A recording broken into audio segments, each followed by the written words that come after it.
तो प्यारे बच्चों, जब हमने क्लोज को स्टडी कर लिया तो एक नई कैटेगरी बनती है नई, उसका नाम है सेंटेंस। क्या है? सेंटेंस। तो सेंटेंस का जो हिंदी मीनिंग होता है आप सभी जानते हैं, सेंटेंस को बोलते हैं वाक्य। क्या बोलते हैं? वाक्य बोलते हैं। तो आपने डेफिनेशन पढ़ी होगी कि शब्दों का ऐसा समूह जिसका एक प्रॉपर मीनिंग निकलता है उसको हम सेंटेंस कहते हैं। आइए देखते हैं। मैंने कहा आपसे he is writing a letter. He is writing a letter. तो आपको पता है ये भी अपने आप में एक वर्ड है, ये भी अपने आप में एक वर्ड है, ये भी अपने आप में एक वर्ड है, ये भी एक वर्ड है, ये भी एक लेटर है, एक वर्ड है। तो यहाँ पर इन सभी का अपने आप में कोई ना कोई एक मीनिंग है। यहाँ पर जो ये ही है वो सब्जेक्ट है, ये हेल्पिंग वर्ब है, ये मेन वर्ब है और ये हमारा ऑब्जेक्ट है, ए लेटर। तो ये जो ही और हेल्पिंग वर्ब और मेन वर्ब तीनों मिलकर ऑब्जेक्ट को परफॉर्म करते हैं। मैं आपको बताया। तो object he is writing a letter, तो कौन बता रहा है कि क्या लिख रहा है? वो पत्र लिख रहा है। क्या लिख रहा है? पत्र लिख रहा है। ये वर्ब ही बता रही है, यानी कि ये वर्ब क्या काम कर रही है? एक्शन का काम कर रही है। तो एक कंप्लीट मीनिंग है। इसका मीनिंग हुआ वह एक पत्र लिख रहा है। तो यहाँ पर इसका पूरा मीनिंग है। अगर मैं आपसे कहूँ प्लीज़ गिव मी द, तो यहाँ पर मैंने आपसे बोला प्लीज़ गिव मी द, तो यहाँ पर क्या मांग रहा है? द क्या चीज़ होती है? क्या इसका देखो हैं तो ये भी वर्ड्स, ठीक है। ये आपका इम्पेरेटिव वर्ड है, इम्पेरेटिव सेंटेंस का वर्ड है प्लीज़। इसका मतलब क्या होता है आप जानते हैं? कृपया, ठीक है। और गिव हमारी क्या है? मेन वर्ब की फर्स्ट फॉर्म। और ये क्या हुआ? ऑब्जेक्ट। ये है डेफिनेट आर्टिकल द। मीनिंग तो है लेकिन प्रॉपर मीनिंग नहीं है, इसलिए ये कोई सेंटेंस नहीं है।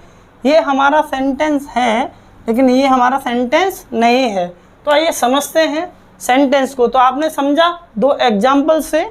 यहाँ पे मैंने आपको बताया कि ये सेंटेंस है, ये सेंटेंस नहीं है, क्योंकि इसका मीनिंग निकलता है, इसका मीनिंग नहीं निकलता है, ठीक है। तो यहाँ पर समझेंगे कि सेंटेंस होता क्या है। सेंटेंस अपने आप में एक कंप्लीट मीनिंग है, कंप्लीट मीनिंग है या कंप्लीट मीनिंग देता है। शब्दों का ऐसा समूह जो एक कंप्लीट मीनिंग दे उसको हम सेंटेंस बोलते हैं। अब जो सेंटेंस है देखो किससे बना है? ये वर्ड से बना है, लेकिन वर्ड्स का जो अरेंजमेंट है वो एकदम परफेक्ट है। तो परफेक्ट अरेंजमेंट्स को क्या कहते हैं? Perfect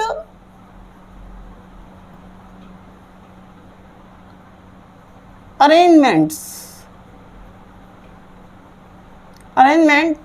of words. Perfect arrangements है किसका? वर्ड्स का अपने आप में। तो या फिर आप कह सकते हैं एक मीनिंगफुल सेंस दे रहा है। वो क्या दे रहा है? एक मीनिंगफुल सेंस देता है। मीनिंगफुल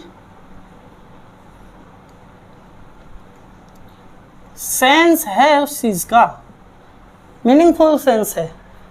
अब यहां पर अगर अरेंजमेंट्स ऑफ वर्ड्स सही नहीं हो तो एग्जाम में जो बनती है वो बनती है सिंटैक्स एरर। सिंटैक्स एरर बनती है। क्या बनती है? Syntax error. क्लियर हुआ आपको? यहाँ पर आपको ये चीज़ समझ में आया। जो सिंटैक्स एरर डिपेंड करती है वो करती है आपके किस पर? वो आपके करती है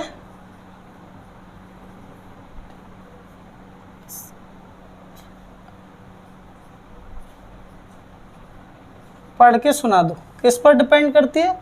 स्ट्रक्चर यानी कि ढांचे पर। ढांचा आपको समझ में आना चाहिए। अगर सेंटेंस जो बनता है आपको पता है सबसे पहले क्या आना चाहिए? आपने बोला सर सब्जेक्ट आना चाहिए, फिर क्या आना चाहिए? हेल्पिंग वर्ब आनी चाहिए, फिर क्या आना चाहिए, मेन वर्ब आनी चाहिए, फिर क्या आना चाहिए, ऑब्जेक्ट। एक प्रॉपर एक अरेंजमेंट्स है अपने आप में। या फिर क्या हो सकता है, सब्जेक्ट हो सकता है, और क्या हो सकता है, वर्ब हो सकता है, वर्ब के साथ क्या आ सकता है, ऑब्जेक्ट। बहुत सारे एनालिसिस अभी मैं आपको सिखाने वाला हूँ, सेंटेंस को कैसे किस तरीके से समझा जाएगा, कैसे वो हमारा सेंटेंस एग्जाम में काम देगा, कैसे अरेंजमेंट्स किया जाता है। तो स्ट्रक्चर में आपको 3 चीज़ें अभी सीखनी हैं। सबसे पहले आपको सीखना है कि सब्जेक्ट क्या होता है, फिर आपको पता होना चाहिए कि सब्जेक्ट के बाद में क्या आती है, वर्ब। ऐसे ही आपको पता होना चाहिए वर्ब के बाद आता है ऑब्जेक्ट। यानी कि आप जानते हैं कि सब्जेक्ट का जो मीनिंग होता है वो होता है कर्ता, और ऐसे ही वर्ब का मीनिंग होता है वो होता है क्रिया। ऐसे ही ऑब्जेक्ट का मीनिंग क्या होता है, कर्म होता है। क्या होता है, कर्म। ठीक है, तो यहाँ पर कर्ता क्रिया कर्म 3 चीज़ों से मिलकर एक सेंटेंस तैयार होता है। इसको ही स्ट्रक्चर का नाम दिया गया है। ठीक, तो यहाँ मैं आपको बता दूं कि सब्जेक्ट जो है क्या है। अगर मैं इस सब्जेक्ट की बात करूं तो इस सब्जेक्ट की अगर बात की जाए तो ये सब्जेक्ट अगर बना है तो ये 2 शब्दों से मिलकर बना दिया गया है, सब प्लस जेक्ट। सब प्लस जेक्ट, तो जो सब का जो सब वर्ड है, सब का मीनिंग होता है समवन, और जेक्ट एक अपने आप में लैटिन वर्ड है, और इसका जो मीनिंग होता है वो होता है डूअर। ठीक है, डूअर क्या होता है सर, डूअर होता है सर किसी काम को करने वाला, किसी काम को करने वाला, किसी काम को करने वाला। तो आई थिंक आपको डूअर समझ में आया कि जो डूअर होता है वो क्या होता है, किसी काम को करने वाला। कोई भी व्यक्ति हो सकता है, कोई भी चीज़ हो सकती है। ठीक है, तो यहाँ पर आपको वर्ब समझना है। तो वर्ब हमारी, पहले आपको 2 वर्ब समझनी है। वर्ब का अपने आप में एक बहुत बड़ा क्लासिफिकेशन है, लेकिन आपको 2 वर्ब समझनी है। एक तो होती है पहली हेल्पिंग वर्ब, जिसको आप कहते हैं सहायक क्रिया,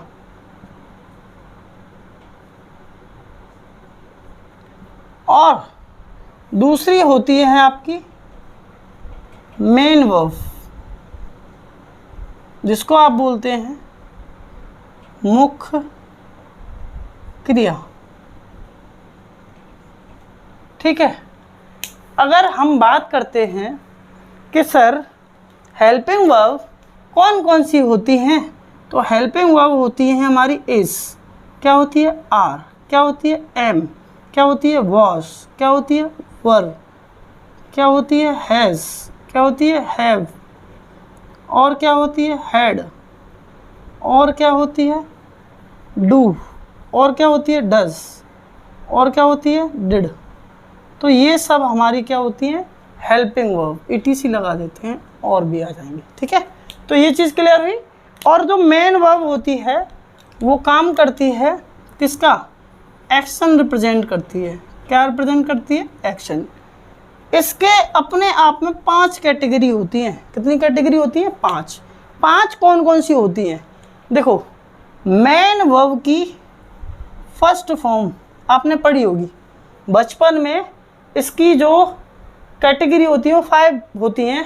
मेन वर्ब की फर्स्ट फॉर्म, मेन वर्ब की सेकंड फॉर्म, मेन वर्ब की थर्ड फॉर्म, मेन वर्ब की फोर्थ फॉर्म, और मेन वर्ब की फिफ्थ फॉर्म। आइए समझते हैं कि मेन वर्ब की fourth form, second form, third form और फिफ्थ फॉर्म क्या रिप्रेजेंट करते हैं। तो यहाँ पर अगर हम टेंसेस की बात करें तो यहाँ मेन वर्ब का यूज़ आपका प्रेजेंट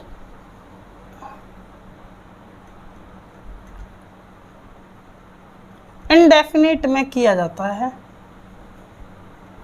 समझ में आया सबको।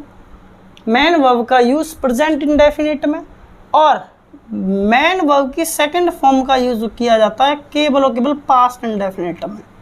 इसमें पास्ट इंडेफिनिट में किया जाता है।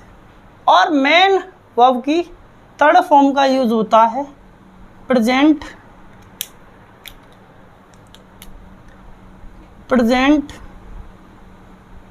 या फिर पास्ट परफेक्ट, पास्ट या फिर आप कह सकते हैं फ्यूचर, तीनों में होता है। परफेक्ट में, इसमें perfect, present, past, future perfect में मेन वर्ब की थर्ड फॉर्म का आप यूज़ करते हैं। ऐसे ही मेन वर्ब की फोर्थ फॉर्म हमारी यूज़ होती है प्रेजेंट, पास्ट,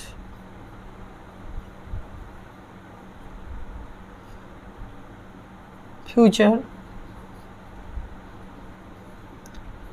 कॉन्टिन्यूअस और या परफेक्ट कॉन्टिन्यूअस। इसमें इसका यूज़ होता है। और मेन वर्ब की फिफ्थ फॉर्म वैसे तो इन्फिनेटिव बनाती है। क्या बनाती है? इन्फिनेटिव, यानी कि ये 2 प्लस मेन वर्ब की फर्स्ट फॉर्म को रिप्रेजेंट करती है। ठीक है, यदि हम बात करते हैं किसकी, जैसे मैंने आपसे कहा कि ये मेन वर्ब की जो फर्स्ट फॉर्म है ये केवल और केवल रिप्रेजेंट करती है किसको? प्लूरल को, यानी कि ये प्लूरल सब्जेक्ट के साथ आएगी। ठीक है, और अगर हम बात करते हैं मेन वर्ब की फिफ्थ फॉर्म की, तो ये सिंगुलर को रिप्रेजेंट करती है, यानी कि इन्फिनेटिव भी सिंगुलर होगा और सिंगुलर ही वर्ब होगी। ये दोनों के लिए यूज हो सकती हैं, सिंगुलर के लिए भी यूज हो सकती है और ये प्लूरल के लिए भी यूज हो सकती है, और ये भी सिंगुलर के लिए यूज हो सकती है और ये भी प्लूरल के लिए यूज हो सकती है, और ये भी आपकी सिंगुलर और प्लूरल दोनों में काम कर सकती है। क्लियर हुआ आपको? तो आइए समझते हैं। मैंने आपसे कहा कि मेन वर्ब की फर्स्ट फॉर्म, जैसे मैंने बोला ईट, तो ये सेकंड फॉर्म होगी एट, थर्ड फॉर्म क्या होगी? ईटन, और आपकी फोर्थ फॉर्म क्या होगी? ईटिंग, और फिफ्थ फॉर्म आपकी होगी टू ईट, जो कि इन्फिनेटिव बनाएगी। और यदि इसको सिंगुलर बनाना है तो ईट्स एस लगा सकते हैं, यानी कि सिंगुलर में हमेशा क्या लगता है? एस, ई एस और आई ई एस। क्लियर हुआ? क्योंकि वर्ब जन्म से प्लूरल होती हैं और बनाते हैं हम इनको सिंगुलर, तो एस, ई एस और आई ई एस का यूज़ करना पड़ता है। ज़रा देख लेते हैं, यहाँ पर मैंने लिखा प्लूरल और यहाँ लिखा मैंने सिंगुलर। अगर मैं आपसे कहूँ कि ईट सिंगुलर को जाता है या प्लूरल को जाता है, तो सिंगुलर को जाता है। अगर ये सिंगुलर को जाता है, प्लूरल को जाता है। अगर इसको सिंगुलर बनाना है तो क्या जोड़ दूंगा? S, Yeats. अगर मैंने लिखा फ्लाई, फ्लाई क्या है? अपने आप में प्लूरल है। अगर इसको सिंगुलर बनाना है तो वाई हटाकर क्या जोड़ दूंगा? आई ई एस। अगर मैंने लिखा जी ओ गो, तो गो क्या है? अपने आप में प्लूरल है, क्या जोड़ दूंगा? जी ओ ई एस। तो आपको समझ में आया? इस तरीके से हमारी वर्ब क्या होती है? सिंगुलर। इन चारों का यूज, पांचों का यूज देखो। मैंने कहा आपसे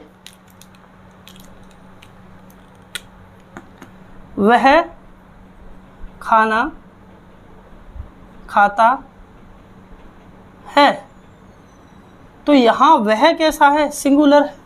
ठीक है, और ये क्या है? खाता है, वर्ब है, और खाना क्या हो गया? ऑब्जेक्ट। तो इसकी अंग्रेजी क्या बनेगी? ही ईट या फिर ईट्स फूड।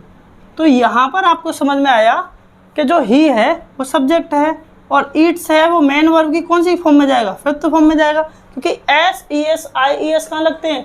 फिफ्थ फॉर्म में। और फूड क्या हुआ? ऑब्जेक्ट। अगर यही चीज़ ऐसा होता कि मैं खाना खाता हूँ, मैं खाना खाता हूँ, तो यहाँ पर मैं क्या हो जाएगा? आई। खाने की क्या होगी? ईट, प्लूरल है, और खाता हूँ की क्या हो जाएगी? ईट, और खाना की क्या हो जाएगी, फूड। तो ये क्या हो गया, ये प्लूरल वर्ब है। क्या है, प्लूरल वर्ब।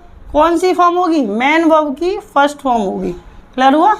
जिसमें S E S I S लगता है वो सिंगुलर होती है, जिनमें S E S I S नहीं लगता वो प्लूरल होती है, यानी मेन वर्ब की फर्स्ट फॉर्म कहलाती है और मेन वर्ब की फिफ्थ फॉर्म। तो ये सब्जेक्ट और ये ऑब्जेक्ट। क्लियर हुआ, ये वाली चीज समझ में आई। आइए और आगे लेके चलते हैं।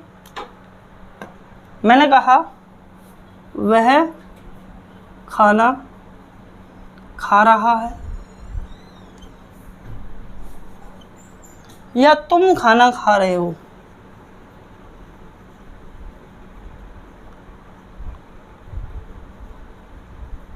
खा रहे हो, तो यहाँ सब्जेक्ट क्या है, ही, और यहाँ सब्जेक्ट क्या है, तुम। तो ये सिंगुलर है और ये प्लूरल है।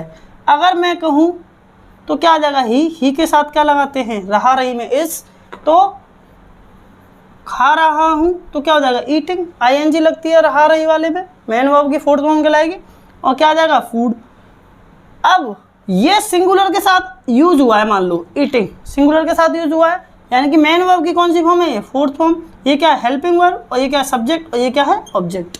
ठीक है।